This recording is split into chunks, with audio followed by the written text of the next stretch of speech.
Movie की शुरुआत होती है और हमें जंगल में एक प्यारी सी लड़की को दिखाया जाता है जिसके माथे पर सिंग होते हैं और साथ ही पंख भी। इस प्यारी सी लड़की का नाम मैलेफिसेंट होता है और ये एक परी है। मैलेफिसेंट का घर ये खूबसूरत जंगल ही है। उसने आज तक बाहरी दुनिया को देखा तक नहीं। उस जंगल में हर तरह के जादुई फूल और जादुई क्रिएचर्स पाए जाते हैं जो मैलेफिसेंट के दोस्त हैं और उससे बातें भी करते हैं। एक दिन जंगल में घूमते घूमते मैलेफिसेंट को जानकारी मिलती है कि जंगल में एक इंसान घुस आया है चोरी करने। ये सुनते ही मैलेफिसेंट जल्दी से अपने कुछ दोस्तों के साथ उस इंसान के पास जाती है। वो देखती है कि वो एक लड़का है। मैलेफिसेंट के पूछने पर वो अपना नाम स्टीफन बताता है और कहता है कि मैं गलती से यहाँ आ गया। अब मैलेफिसेंट उससे चोरी किया हुआ चमकीला पत्थर ले लेती है और उसे वापस पानी में डाल देती है। इसके बाद मैलेफिसेंट स्टीफन से कहती है चलो मैं तुम्हें यहाँ से बाहर निकलने का रास्ता बताती हूँ। जंगल से बाहर निकलते ही स्टीफन पास के ही राजमहल की ओर इशारा करता है और मैलेफिसेंट से कहता है जानती हो मैं एक दिन वहाँ रहूंगा राजमहल में। मैलेफिसेंट पूछती है अभी तुम कहाँ रहते हो? स्टीफन कहता है अभी तो मैं खेत में रहता हूँ, मेरे माता पिता नहीं है। इसके बाद स्टीफन कहता है चलो मैं चलता हूँ, हम फिर मिलेंगे। इस पर मैलेफिसेंट कहती है तुम्हारा यहाँ आना ठीक नहीं होगा क्योंकि यहाँ बहुत खतरा है। स्टीफन कहता है अगर फिर भी मैं यहाँ वापस आऊँ तो क्या तुम मुझे यहीं मिलोगी? मैलेफिसेंट कहती है शायद हाँ। अब जाने से पहले स्टीफन मैलेफिसेंट से हाथ मिलाता है मगर हाथ मिलाते ही मैलेफिसेंट को एक तेज झटका लगता है। स्टीफन के पूछने पर मैलेफिसेंट बताती है कि तुमने लोहे की रिंग पहन रखी है और लोहा परियों को जलाता है। ये सुनते ही स्टीफन उस रिंग को खोलकर दूर फेंक देता है।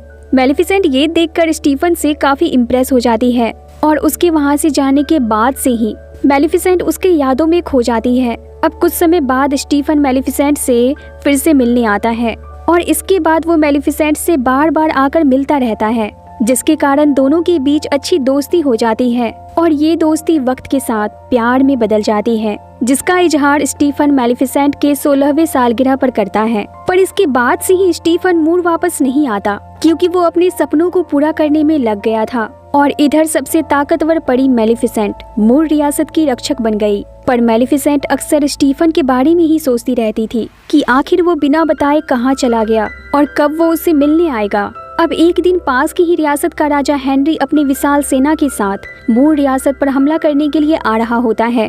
मैलेफिसेंट दूर से ही उन्हें आते हुए देख लेती है और जल्दी से वहां जाकर उसके सामने खड़ी हो जाती है और उनसे कहती है यहाँ से वापस चले जाओ।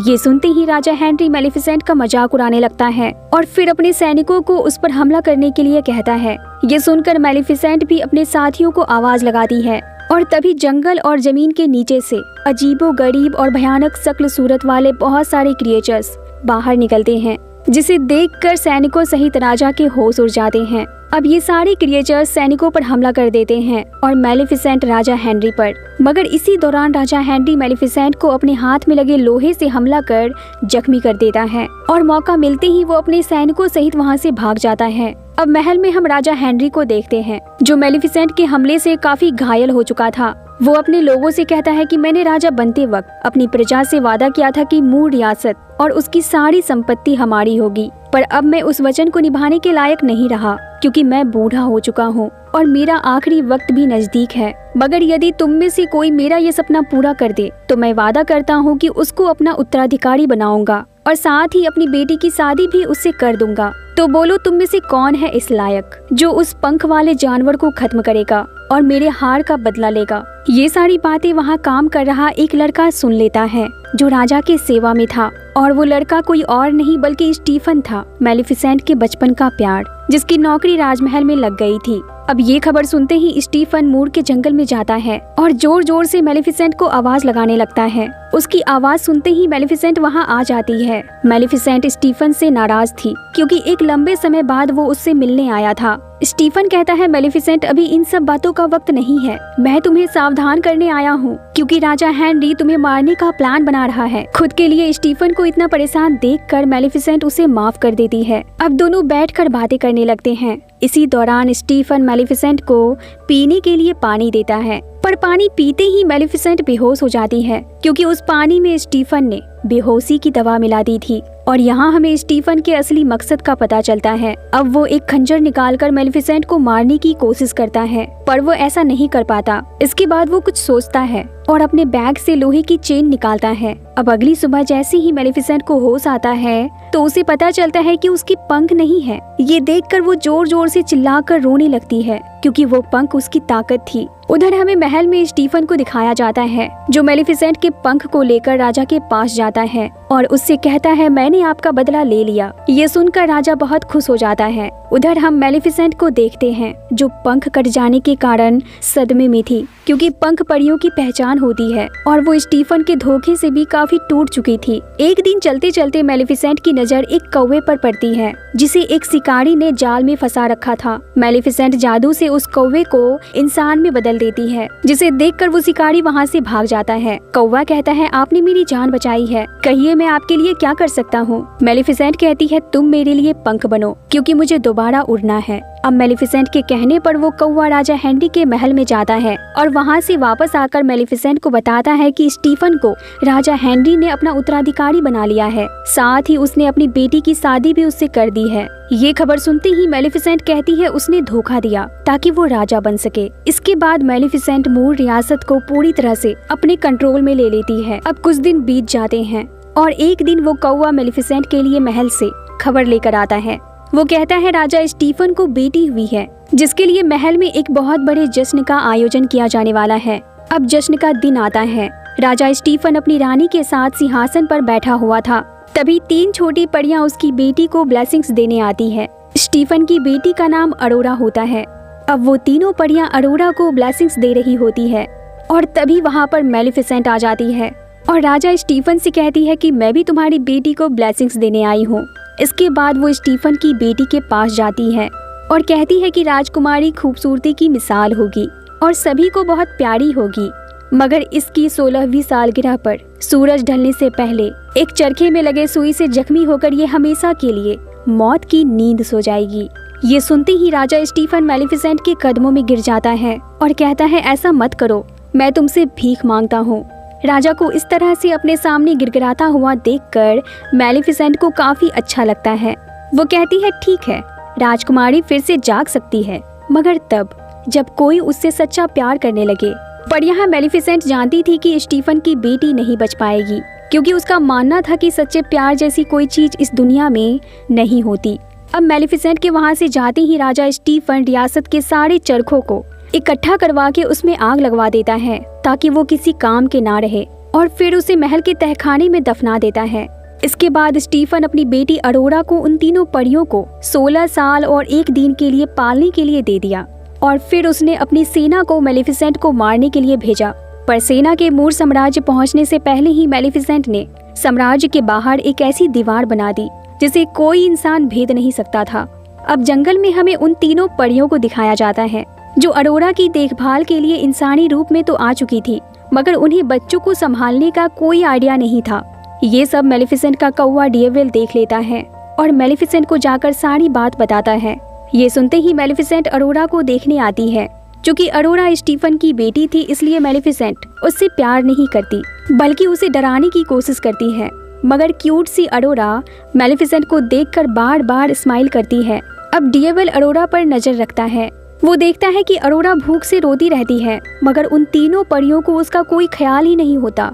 ये देखकर डिएविल से नहीं रहा जाता, इसलिए वो अक्सर अरोरा को जंगल से तोड़कर मीठे फल ला कर देता है ताकि वो भूख से रोए ना। एक दिन अरोरा तितली पकड़ने के दौरान ऊंची पहाड़ी से नीचे गिरने वाली थी। मेलिफिसेंट ये देख लेती है और समय रहते अरोरा को बचा लेती है। मतलब कि मेलिफिसेंट और डिएविल दोनों जंगल में अरोरा का ध्यान रखते थे। अब एक दिन जंगल में अरोरा मेलिफिसेंट से मिलती है। अरोरा से मिलकर मेलिफिसेंट को अच्छा तो लगता है, मगर वो ये दिखाती नहीं। अब काफी समय बीत जाता है। अरोरा अब बड़ी हो चुकी थी। वो काफी खूबसूरत थी। वो अक्सर मेलिफिसेंट के द्वारा बनाए गए दीवार के सामने जाकर खड़ी हो जाया करती थी, क्योंकि वो मूल रियासत के बारे में जानना चाहती थी। एक दिन वो उस दीवार के सामने खड़ी थी और दूसरी ओर थे राजा स्टीफन के सैनिक, जो उस दीवार को तोड़ने की कोशिश में लगे हुए थे। अब इससे पहले कि अरोरा को कोई नुकसान पहुंचता, मेलिफिसेंट वहां आ जाती है और उसे बेहोश कर राजा के सैनिकों पर अंधाधुंध जादुई हमला कर देती है। जिससे सारे सैनिक घायल होकर वहाँ से भाग जाते हैं। इसके बाद मैलेफिसेंट अरोरा को लेकर मूर रियासत के अंदर चली जाती है। अब जब अरोरा को होश आता है तो मूर रियासत की खूबसूरती देखकर उसके होश उड़ जाते हैं। वो वहाँ के खूबसूरत क्रिएचर्स को देखकर काफी खुश होती है और उनके साथ खेलने लगती है। अब जैसे ही अरोरा की नज़र मैलेफिसेंट पर पड़ती है, वो कहती है, मैं आपको जानती हूँ, आप तो मेरी फेयरी गॉड मदर है, क्योंकि आपने बचपन से मेरा ख्याल रखा है, मैं सब जानती हूँ। इसके बाद अब धीरे धीरे मैलेफिसेंट की दोस्ती अरोरा से हो जाती है और दोनों साथ मिलकर अच्छा समय गुजारने लगती हैं। साथ ही ढेर सारी बातें भी किया करती हैं। मैलेफिसेंट को अरोरा का साथ अब अच्छा लगने लगता है और वो उसकी केयर करने लगती है। इसलिए एक दिन मैलेफिसेंट अरोरा को दिया हुआ श्राप वापस लेने की कोशिश करती है, मगर वो इसमें असफल रहती है।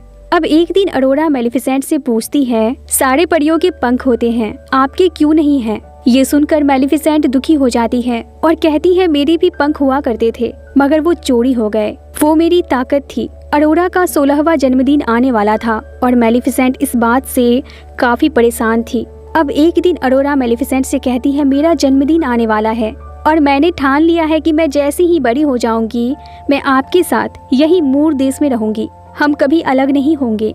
ये सुनकर मैलेफिसेंट के आंखों में आंसू आ जाते हैं, क्योंकि वो जानती थी कि ऐसा संभव नहीं है, क्योंकि अरोरा की सांसें रुकने वाली है। मैलेफिसेंट कहती है कि जरूरी नहीं है कि 16 साल होने के बाद ही तुम मेरे साथ रहो, तुम अभी से मेरे साथ रह सकती हो। ये सुनकर अरोरा काफी खुश हो जाती है और कहती है, मैं उन परियों से इजाजत लेकर आती हूँ। अब अरोरा घर वापस जा ही रही होती है कि रास्ते में उसे एक प्यारा सा लड़का मिलता है जिसका नाम फिलिप होता है। वो कहता है, मैं रास्ता भूल चुका हूँ, क्या आप मुझे सही रास्ता बता सकती हैं?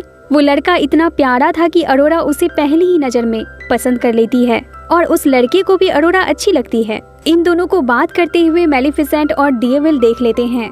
डिएविल मैलेफिसेंट से कहता है, हो सकता है ये वही लड़का हो जिससे अरोरा को प्यार हो जाए और उस पर लगा हुआ आपका श्राप खत्म हो जाए। मैलेफिसेंट कहती है, ऐसा नहीं हो सकता, क्योंकि सच्चे प्यार जैसी कोई चीज इस दुनिया में होती ही नहीं है। अब अरोरा उन तीनों परियों के पास जाती है और जैसे ही वो उनसे कहती है कि वो अब मैलेफिसेंट के साथ मूर के जंगल में रहना चाहती है, तो वो तीनों परियां गुस्से से आग बबूला हो जाती हैं और अरोरा को सारी बात बता देती है कि मैलेफिसेंट के श्राप के कारण ही वो अपने 16वें जन्मदिन पर मारी जाएगी। ये सब सुनने के बाद अरोरा को अपने कानों पर विश्वास नहीं होता। वो काफी उदास हो जाती है और जाकर मैलेफिसेंट से मिलती है और पूछती है, जो भी मैंने सुना है क्या वो सच है? मैलेफिसेंट, जिसकी आंखें नम हो चुकी थी, वो कहती है, हाँ ये सच है, मगर वो श्राप मैंने तुम्हें तुम्हारे पिता की वजह से दी थी, पर अब मैं भी नहीं चाहती हूँ कि तुम्हें कुछ हो, क्योंकि मैं तुमसे प्यार करती हूँ। पर अरोरा मैलेफिसेंट की अब एक भी बात नहीं सुनती और वहाँ से निकल जाती है अपने राजमहल की ओर और वहाँ जाकर वो अपने पिता के गले लग जाती है और कहती है, डैड मैं आपकी बेटी हूँ। अरोरा राजा अपनी बेटी को वहाँ देखकर काफी गुस्सा हो जाता है, पर वो गुस्सा होता है उन तीनों परियों पर, क्योंकि उसने उनसे कहा था कि अरोरा को उसके 16वें जन्मदिन के एक दिन बाद महल लेकर आना है, पर वो तो एक दिन पहले आ गई, मतलब कि आज अरोरा का जन्मदिन था। अब राजा अपने सैनिकों से कहता है कि जाओ और अरोरा को एक कमरे में बंद कर दो, इसके आसपास कोई भी नुकीली चीज नहीं होनी चाहिए। पर जिस श्राप को मैलेफिसेंट खुद नहीं टाल पाई, उसे राजा क्या टाल सकता था। अब अरोरा खुद ब खुद उस तहखाने तक पहुंच जाती है जहां पर सारे नुकीले चरखे बंद किए गए थे और वो वहां जाकर एक सुई पर अपनी उंगली रख देती है और इसके बाद वो गहरी नींद सो जाती है। अरोरा की ये हालत देखकर स्टीफन काफी परेशान हो जाता है और कहता है वही हुआ जिसका डर था, और इसके बाद वो उन तीनों परियों को बहुत डांटता है। परियां कहती है, अब अरोरा को एक सच्चे प्यार वाली किस ही ठीक कर सकती है। आप उसके पिता हैं, उससे प्यार करते हैं, अगर आप उसके माथे पर एक किस कर दे तो शायद वो जाग जाए। पर स्टीफन कहता है, ये सच्चा प्यार सिर्फ कहानियों में ही होता है। उधर हमें मैलेफिसेंट को दिखाया जाता है जो फिलिप को बेहोश करके महल ले आई थी, शायद ये सोचकर कि फिलिप अरोरा से प्यार करता है। अब मैलेफिसेंट किसी तरह बचते बचाते अरोरा के कमरे तक पहुंच जाती है और वो देखती है कि फिलिप के अरोरा के पास आने के बाद भी अरोरा नहीं जागती, मतलब कि फिलिप को अरोरा से अब तक ट्रू लव नहीं हुआ था। ये देखकर मैलेफिसेंट काफी दुखी हो जाती है और अरोरा के पास जाकर कहती है, मेरी प्यारी बेटी, मुझे माफ कर दो, तुमने मुझे सच्चे प्यार का मतलब सिखाया और आज मैंने वो प्यार खो दिया। मैं तुम्हें कभी नहीं भूल पाऊंगी। ऐसा एक दिन नहीं गुजरेगा जब मुझे तुम्हारी मुस्कान याद नहीं आएगी। ये कहकर मैलेफिसेंट अरोरा के माथे पर रोते हुए किस करती है। इसके बाद वो वहाँ से जाने लगती है, मगर तभी पीछे से आवाज आती है, रुकिए फेरी गॉडमदर। और ये आवाज किसी और की नहीं बल्कि अरोरा की ही थी। और यहाँ हमें पता चलता है कि अरोरा से मेलिफिसेंट ही सच्चा प्यार करती थी, एक माँ की तरह। अब अरोरा मेलिफिसेंट से कहती है, मैं आपके साथ जाना चाहती हूँ। इसके बाद मेलिफिसेंट बिना कुछ सोचे अपनी प्यारी सी बेटी को लेकर वहाँ से निकलने लगती है। पर तब तक स्टीफन को पता चल जाता है कि मेलिफिसेंट महल में आ चुकी है और अब वो मौका मिलते ही मेलिफिसेंट को लोहे के जाल में कैद कर लेता है। लोहे के संपर्क में आती ही मेलिफिसेंट जलने लगती है और दर्द के मारे चीखने लगती है, पर फिर भी मेलिफिसेंट हार नहीं मानती। वो अपने कौवे डिएवल को एक भयानक ड्रैगन में बदल देती है। ड्रैगन बनती ही डिएवल राजा के सैनिकों पर आग से हमला करके उन्हें मारने लगता है और इसी दौरान वो मेलिफिसेंट को उस लोहे के जाल से बाहर निकाल देता है। पर तभी स्टीफन लोहे से बने कवच को पहनकर वहां आ जाता है। उसके हाथ में खतरनाक लोहे के हथियार भी होते हैं, मतलब कि वो मेलिफिसेंट को खत्म करने का पूरा इंतजाम करके आया था। उधर हमें अरोरा को दिखाया जाता है, जिसे महल के एक कोने में मेलिफिसेंट के पंख दिखाई देते हैं, जिन्हें कैद करके रखा गया था। वो पंख फड़फड़ा रहे होते हैं, मतलब कि मेलिफिसेंट के पंख को पता चल चुका होता है कि उसकी मालकिन यहाँ आ चुकी है। अब अरोरा बिना देरी किए उन पंखों को आजाद कर देती है। उधर स्टीफन मेलिफिसेंट पर लोहे के खतरनाक हथियार से लगातार हमला कर रहा होता है। अब जैसे ही स्टीफन मेलिफिसेंट पर आखिरी वार करके उसे मार डालता, तभी मेलिफिसेंट के पंख आकर उसके शरीर में लग जाते हैं। पंख मिलते ही अब मेलिफिसेंट पावरफुल हो जाती है। वो उड़ने लगती है और अपने साथ स्टीफन को भी उड़ा ले जाती है, मगर वो उसे मारती नहीं बल्कि उसे उसके किले पर उतार कर उससे कहती है, जाओ मैंने तुम्हें छोड़ दिया। पर स्टीफन सुधरने वाला इंसान कहाँ था। वो मेलिफिसेंट को पंख सहित पकड़ के किले से नीचे कूद जाता है, मगर आधे रास्ते आते ही मेलिफिसेंट किसी तरह अपने पंख खोलकर उड़ जाती है और स्टीफन नीचे गिरकर मारा जाता है। अब मेलिफिसेंट कांटों की दीवार गिरा देती है और अरोरा को दिखाती है कि वर्षों पहले मूर रियासत कितनी खूबसूरत हुआ करती थी जब वो छोटी थी और वो काफी खुश रहती थी। अब मूर रियासत की खूबसूरती वापस आने के साथ ही मेलिफिसेंट अरोरा को मूर रियासत की प्रिंसेस बना देती है, जिससे सभी काफी खुश हो जाते हैं। ये सब संभव हुआ किसी नायक या खलनायक की वजह से नहीं, बल्कि उसकी वजह से जो नायक और खलनायक दोनों थी, और उसका नाम था मेलिफिसेंट।